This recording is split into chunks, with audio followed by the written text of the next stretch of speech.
episode of This Is Now and That Was Then, we're going to do things a little bit differently. For instance, we're overlooking Kenai Lake. Now, Kenai Lake was called Katnu Bentu by the Kenai Indians who had been here for thousands of years. And in there lies the lesson. All of the places we visited in this program have names given by explorers and settlers.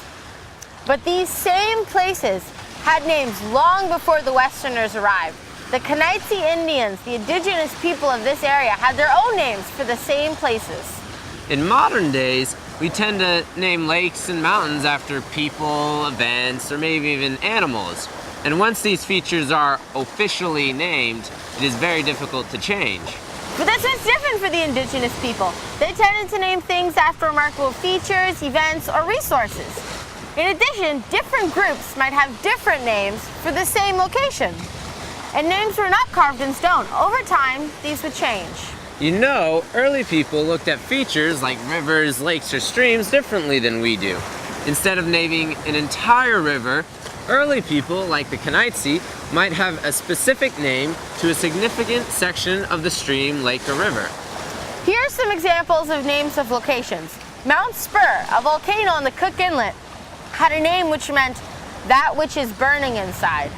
Old Kenai village site was called Where We Slide Down. Nikiski was called Where the Needlefish Run. All these names had significance to the ones who named them.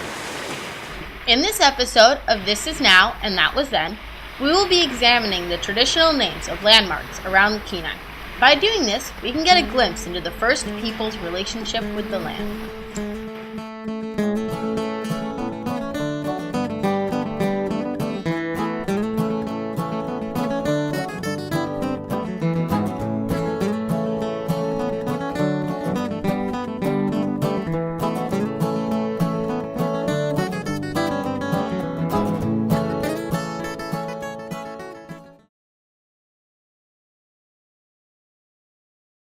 When you look at a map of the indigenous people of Alaska, it becomes a tapestry of diverse cultures.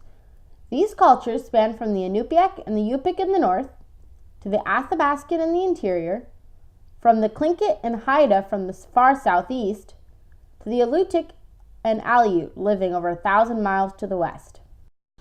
Now, current research and scientific thought strongly suggests that the people of Alaska, and possibly of all the Americas, came from Asia during the past 30,000 years ago. During the Pleistocene ice ages, huge amounts of water were locked into continental ice sheets. This, in turn, caused lower ocean levels, which, in turn, exposed shallow shores. Beringia was a huge swath of land, 1,000 miles wide, that was created when the ocean levels dropped. It would have looked like a huge grassland, which would have attracted many animals, and early humans hunting animals. As the ice ages ended, the ocean level raised, separating Asia from North America. Current research suggests that the early people continued to migrate southward to eventually populate the Americas.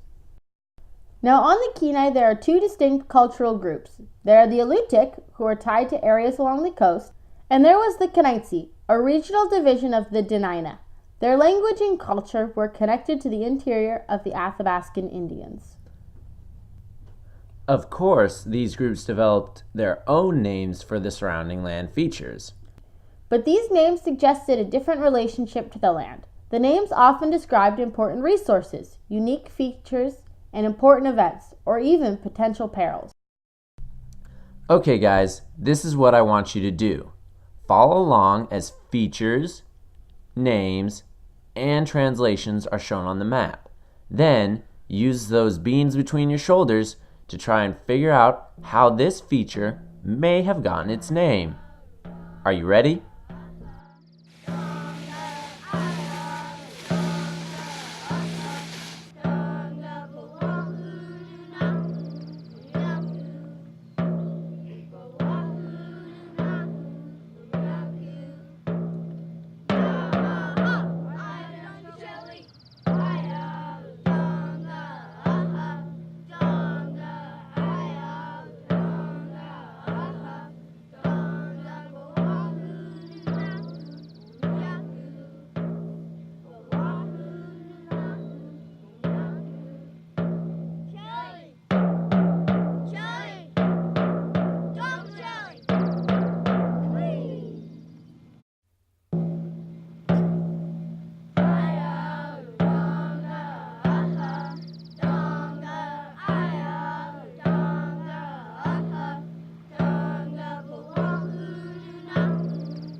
So, did you get it? Do you now understand how indigenous naming of places differs from the way we do it now?